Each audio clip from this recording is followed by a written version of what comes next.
Assalamualaikum warahmatullahi wabarakatuh. Kembali lagi di channel kesayangan kita, Ada Apa Gerangan. Saya Wisnu ingin menceritakan pengalaman sahabat saya ketika mendaki ke Gunung Ungaran. Maaf jika bukan sahabat saya sendiri yang menulis, karena dia sudah percaya dan mau bercerita pengalamannya kepada saya untuk saya tulis ulang dan saya bagikan ke sahabat Ada Apa Gerangan. Langsung saja ke ceritanya.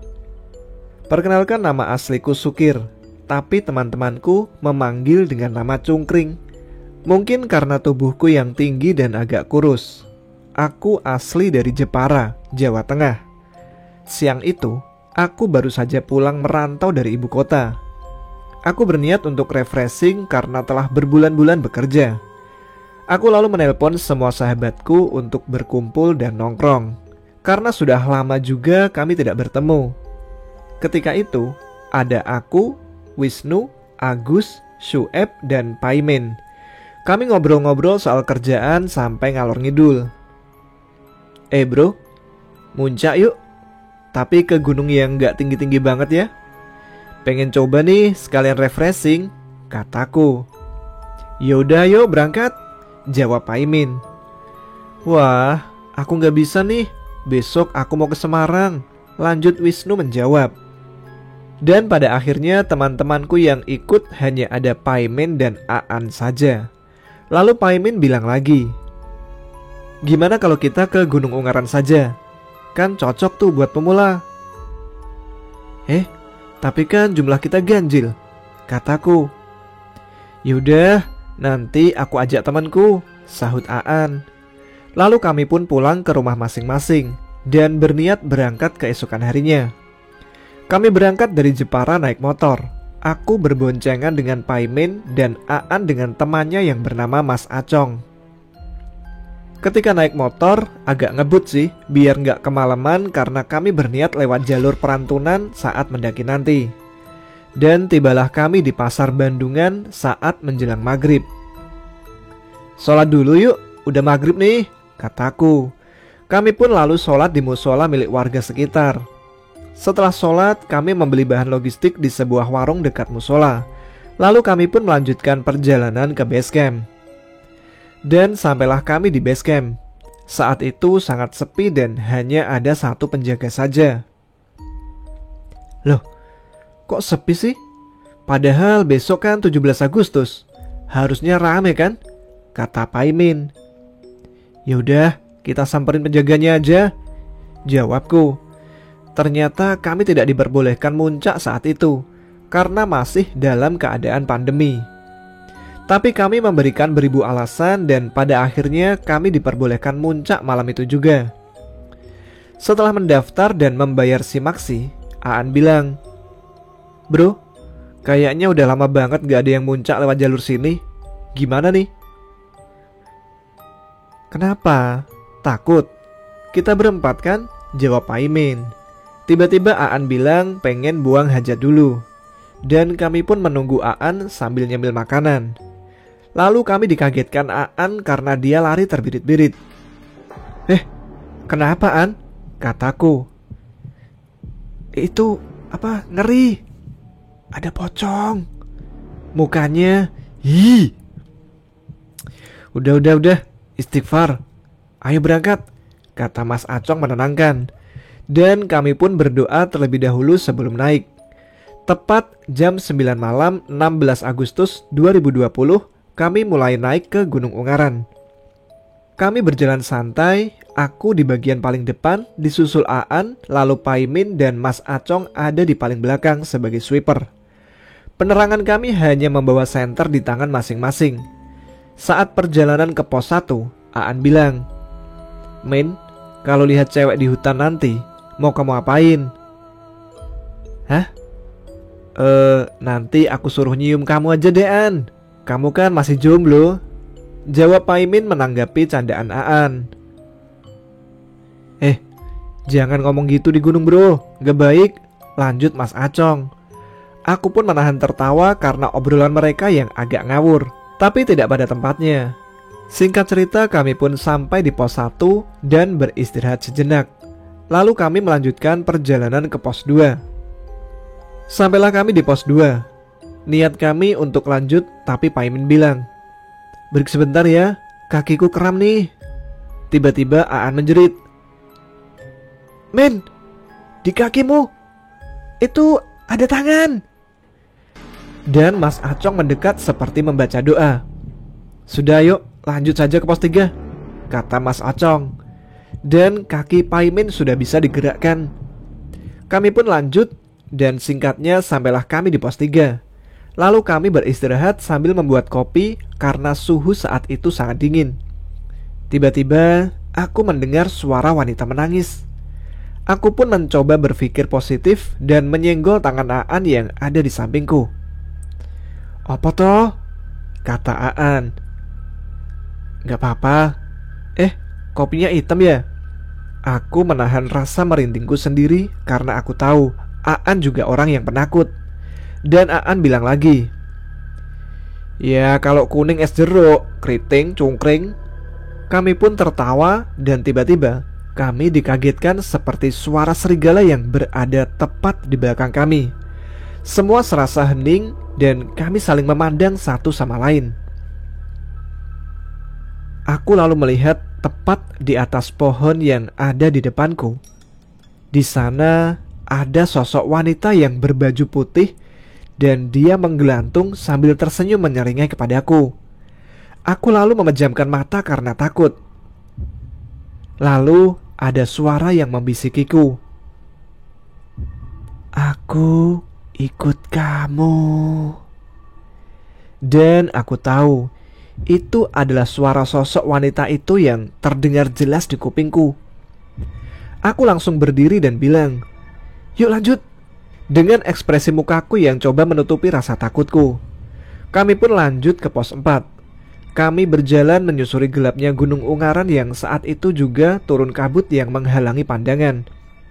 Aku masih di posisi paling depan dan Mas Acong masih menjadi sweeper. Sampailah kami di pos 4.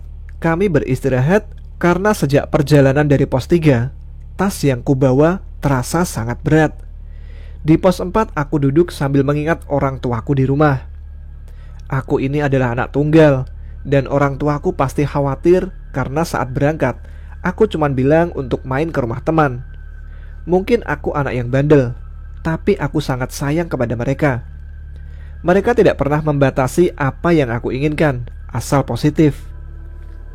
Tiba-tiba aku mendengar suara wanita yang aku dengar tadi. "Ikut aku, ikut aku." Suara itu sangat jelas berada tepat di belakangku. Saat aku mau menengok, Mas Acong menepuk pundakku. Dia bilang, "Banyakin istighfar sama baca doa." Ternyata Mas Acong tahu apa yang aku alami saat itu. Kami pun melanjutkan perjalanan. Di perjalanan kami ngobrol kenapa dari tadi tidak ada pendaki dari bawah yang muncak lewat jalur ini. Dan jalanan pun mulai agak sulit karena kabut dan medan yang ekstrim. Aan dan Paimin mengeluh karena kakinya terasa sangat berat untuk berjalan. Mas Acong lalu bilang, "Baca doa dan fokus." Kami berhenti sejenak dan melanjutkan perjalanan. Untuk mempersingkat cerita, sampailah kami di puncak Ungaran. Kami bersyukur karena bisa sampai di puncak. Saat itu kabut sangat tebal dan agak gerimis. Ketika itu ada 2 tenda di sana, dan kami pun berkenalan dengan penghuni tenda. Ternyata mereka dari Semarang dan lewat jalur basecamp Mawar. Lalu kami pun langsung memasak dan membuat kopi lalu membangun tenda. Setelah itu kami pun makan. Sambil aku bertanya kepada Mas Acong, "Tadi kok Mas Acong bisa tahu sih kalau ada..." "Sudah, kita masih di gunung, dan wanita itu tepat di belakangmu." Mas Acong memotong pertanyaanku. Aku yang kedinginan tiba-tiba berkeringat karena mendengar kata Mas Acong tadi. Sehabis makan, kami langsung tidur karena cuaca yang gerimis dan angin yang cukup kencang. Kami tidur dalam satu tenda dengan ukuran tenda yang cukup besar dan mampu untuk menampung 4 orang. Saat itu aku sulit memejamkan mata karena di luar sangat ramai sampai aku mencoba keluar dari tenda. Tapi ternyata di luar sangat sepi. Tidak ada pendaki yang datang atau pendaki dari Semarang tadi yang keluar tenda mereka. Saat aku menoleh ke kiri, aku melihat di sana ada sosok wanita yang berdiri membelakangiku. Saat dia menghadapku, ternyata mukanya serem banget. Lalu aku coba masuk ke tenda dan mencoba memejamkan mata di sleeping bagku. Aku mendengar, "Tidur nak, tidur." Suara cekikikan itu membuatku sangat ketakutan. Aku sambil membaca semua doa yang ku bisa, sampai doa makan pun aku baca. Lalu tak lama aku pun tertidur. Paimin membangunkanku untuk sholat subuh. Kami pun berjamaah lalu masak untuk sarapan. Aku masih memikirkan kejadian semalam. Apa sih sebenarnya salahku sampai-sampai aku diteror seperti ini? Tepat pukul 6 pagi, di puncak sudah mulai ramai karena banyak pendaki yang sudah datang. Kami pun berfoto-foto sambil berkenalan dengan teman-teman baru. Jam 8 kami turun. Saat perjalanan turun, tidak ada gangguan. Hanya saja, ketika menuju ke pos 2, aku mendengar suara, "Jangan pulang, jangan pulang." Hanya saja aku mengabaikan dan tidak merasa takut karena saat itu ada banyak pendaki yang naik. Singkatnya sampailah kami di base camp. Lalu setelah membersihkan badan, kami langsung bergegas pulang ke Jepara. Sampailah aku di rumah, tapi di sana ibuku memasang muka kesalnya. Aku pun langsung memeluk dan mencium tangannya dan bilang, "Maaf ya Bu." Lalu ibuku tersenyum dan menyuruhku untuk makan, mandi, lalu beristirahat. Begitulah cerita dari Mas Cungkring ketika mendaki ke Gunung Ungaran. Terima kasih untuk Mas Tama yang mau menceritakan cerita ini. Saya Wisnu menghimbau untuk semua yang sudah menonton cerita ini untuk selalu menjaga protokol kesehatan. Assalamualaikum.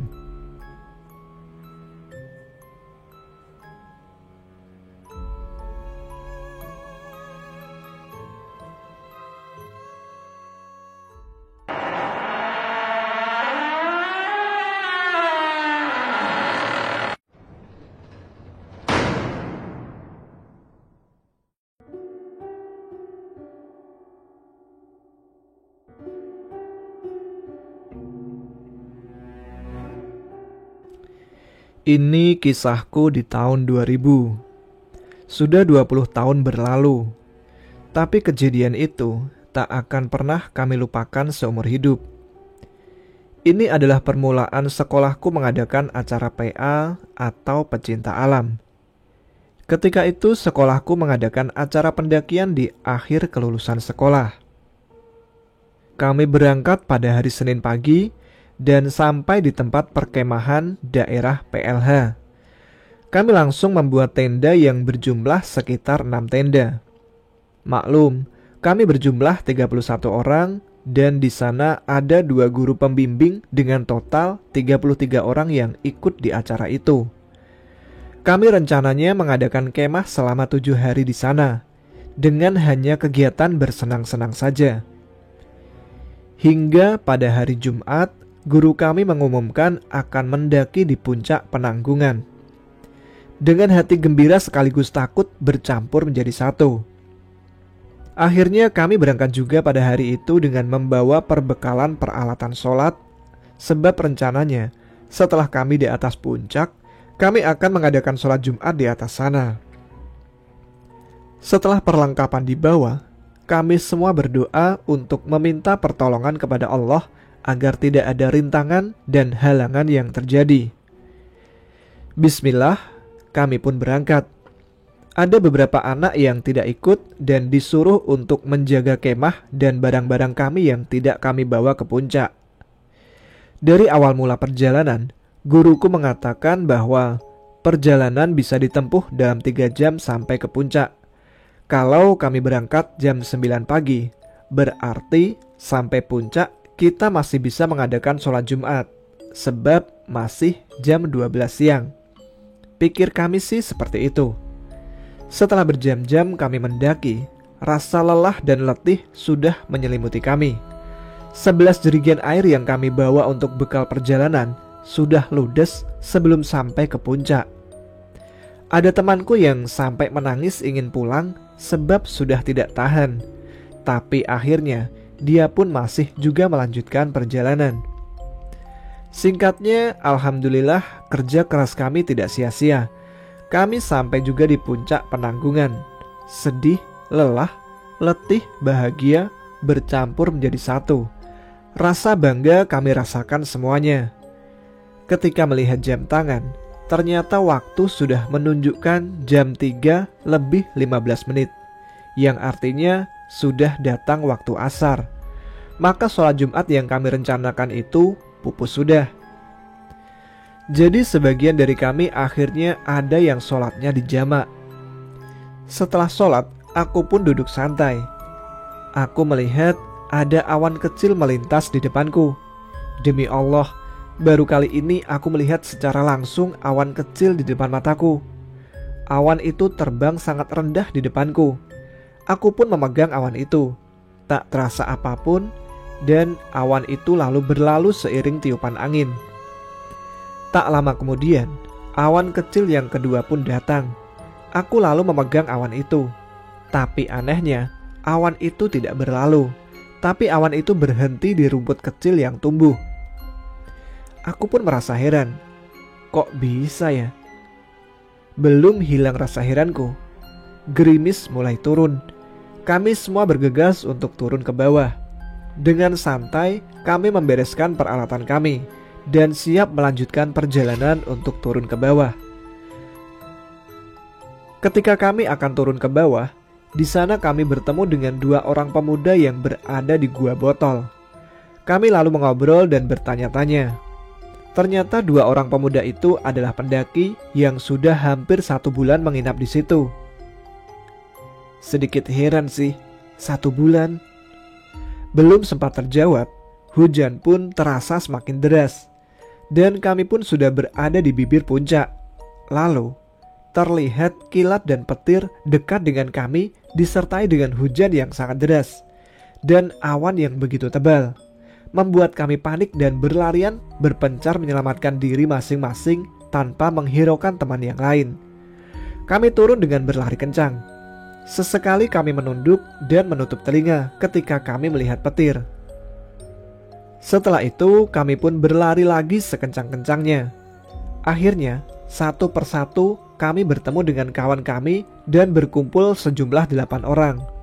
Kami bersama-sama turun melewati hutan.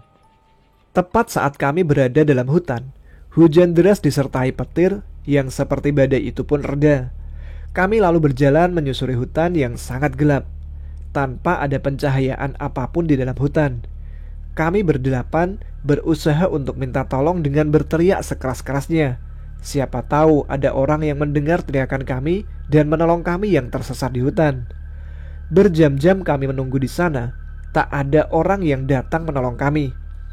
Kami berusaha berjalan dan terus menyusuri jalan itu. Sudah jauh kami berjalan di dalam hutan, tapi ternyata kami selalu kembali lagi di tempat semula. Kami seperti berputar-putar saja di dalam hutan tersebut. Rasa lelah dan putus asa sudah menyelimuti kami, tapi kami pun tetap berusaha berteriak meminta tolong. "Hei, tolong!" Lalu terdengar ada suara orang yang meminta tolong dari atas bukit. Akhirnya kami tahu, ternyata itu adalah temanku sendiri yang terjebak dalam bukit dan tidak bisa turun. Di situ juga ada adik kandungku sendiri. Setelah kami bersaut-sautan minta tolong, dari atas bukit tadi sudah tidak terdengar suara temanku. Akhirnya kami putuskan untuk diam di situ. Kami dikagetkan ketika sekilas kami melihat kilatan cahaya senter yang datang kepada kami. Kami pun berteriak minta tolong. Alhamdulillah ya Allah. Di sana ada 2 orang temanku datang untuk menolongku dan menolong kawanku yang lainnya dibarengi dengan 1 orang penduduk di situ yang memang sengaja disewa untuk menyelamatkan kami semua. Setelah berunding, Satu temanku ikut orang desa untuk naik ke atas guna menolong kawanku yang lain, sedangkan yang satu lagi menolong kami untuk turun menuju tempat kemah kami. Rasa syukur kami panjatkan sebab kami telah selamat, pikirku. Tapi nyatanya, bermeter-meter kami berjalan, tak juga menemukan jalan keluar. Sampai kami masuk ke dalam area pemakaman dan gua. Sungguh sangat menyeramkan. Ternyata temanku tadi lupa jalan keluarnya. Ya Allah, ada apa lagi ini? Kami tetap berusaha mencari jalan keluar. Kami memasuki area persawahan. Kami pun berjalan menyusuri sawah itu. Dan akhirnya kami menemukan satu pondok yang lumayan besar. Alhamdulillah. Kami serentak bersorak kegirangan sebab kami melihat sebuah rumah. Pasti ada orang di dalam rumah itu, pikir kami. Assalamualaikum. Kami semua mengucapkan salam, berharap si pemilik rumah itu keluar dan mau menolong kami. Tapi setelah menunggu beberapa saat, tak ada respon apapun dari rumah itu. Dan salah satu temanku memberanikan diri untuk maju dan mengetuk pintu itu sambil mengucapkan salam. Tapi tak ada sautan dalam rumah itu. Setelah mendekat, terlihat bahwa rumah itu tergembok dari luar, yang menandakan bahwa orangnya pergi dan di dalam rumah gak ada orang. Temanku lalu mencoba mengintip dari sela rumah yang terbuat dari anyaman bambu itu, dan sontak temanku tadi mundur dan berucap, "Astagfirullah." Ternyata itu adalah kandang sapi. Singkat cerita, kami bertemu dengan rumah penduduk dan diselamatkan oleh Pak RT setempat. Kami diperlakukan dengan sangat baik dan ramah. Kami pun diberikan sarung, baju, dan selimut. Dan kami dijamu dengan makanan yang ala kadarnya. Tapi itu sudah sangat istimewa bagi kami yang kelaparan saat itu. Kami diberikan nasi yang tinggal sedikit dan juga lauk pindang yang tinggal sedikit. Kami pikir tidak akan cukup untuk kami semua. Sebab dari pagi sampai sekarang, perut kami belum terisi apapun. Jadi kebayangkan betapa kelaparannya kami. Tapi Allah berkehendak lain. Ikan dan nasi yang kami pikir tidak cukup itu, ternyata setelah kami makan, nasi dan ikan itu masih tersisa banyak. Bahkan pemilik rumah tadi sampai bertanya, "Ini gak ada yang mau makan ini?" Kami lalu menjawab, "Kami sudah makan semua, Pak. Kami sampai kekenyangan," kata temanku. Tapi bapak tadi gak percaya. Ketika melihat piring bekas makan kami, terlihat duri ikan yang begitu banyak, menandakan bahwa kami memang sudah makan. Bapak tadi sampai menggelengkan kepala. Heran bercampur bingung jadi satu. Setelah makan, kami rebahan di lantai ruang tamu. Saya heran, di musim panas seperti ini kok bisa turun hujan sederas ini. Petir dan kilat sangat menyeramkan, kata bapak pemilik rumah mengawali obrolannya. "Kalian tadi dari mana?" tanya si bapak. "Kami dari puncak Penanggungan, Pak. Saat kami turun, kami tersesat di dalam hutan hingga kami berjalan dan menemukan perkampungan ini," jelas temanku. "Jadi, saat hujan lebat tadi, kalian masih ada di dalam hutan?" tanya bapak itu dengan mimik wajah penuh keheranan. "Iya, Pak. Memangnya kenapa, Pak?" Kami pun penasaran. Terlihat bapak itu sedikit mengernyitkan dahinya, seakan ada yang disembunyikan. "Alhamdulillah, Nak, kalian semua bisa selamat," imbuhnya. Kami pun semakin dibuat heran dan bingung. Lalu bapak itu melanjutkan ceritanya. "Kalau awan mendung sudah datang dan akan turun hujan, kami sebagai penduduk di sini akan langsung cepat-cepat turun dan pulang. Tidak ada yang berani ketika hujan berada di dalam hutan." Mendengar penjelasan bapak itu, kami semakin dibuat penasaran.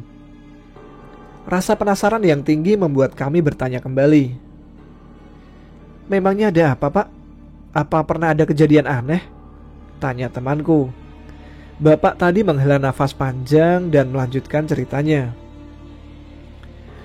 "Penduduk sini percaya kalau saat hujan turun dan ada penduduk yang masih di dalam hutan, orang itu akan meninggal. Hah? Meninggal kenapa, Pak? Sahut temanku satunya. Di dalam hutan itu ada binatang semacam kelabang yang akan keluar dari dalam tanah dengan ukuran yang gak biasa. Ukuran kelabang itu sekitar sebesar bayi manusia. Itu pun yang paling kecil. Dan mereka akan memangsa para manusia yang ada di dalam hutan sana. Mendengar cerita bapak itu, kami semua merinding. Sontak mata kami terbelalak, seakan tidak percaya dengan cerita bapak tadi. Bapak bertanya pada kalian, jawab dengan jujur. Adakah dari kalian yang mengatakan yang aneh-aneh saat berada di puncak penanggungan? Tanya bapak itu dengan tegas. Kami tidak tahu, Pak. Sebab rombongan kami bukan ini aja. Masih ada banyak lagi teman kami yang ikut. Lalu bapak itu tidak bertanya lagi dan melanjutkan menonton TV. Kami tidur dengan rasa ketakutan yang teramat dalam dan mengucapkan syukur sebanyak-banyaknya sebab kami telah selamat dari malapetaka itu. Esok harinya, kami pun pulang dengan selamat di rumah. Setelah beberapa hari, kami saling bercerita dengan teman kami yang tersesat di atas bukit itu. Ternyata, malapetaka ini disebabkan oleh satu teman cewekku. Dia tanpa sengaja berkata, yang dalam bahasa Indonesia berarti, "Hujanlah, biar aku membuka mulutku." Itulah yang menyebabkan terjadinya hujan badai dan petir di atas puncak penanggungan. Inilah kisahku sebagai pengingat yang lainnya agar selalu berhati-hati dalam berucap dan bertingkah. Semoga bisa menjadi pelajaran. Terima kasih.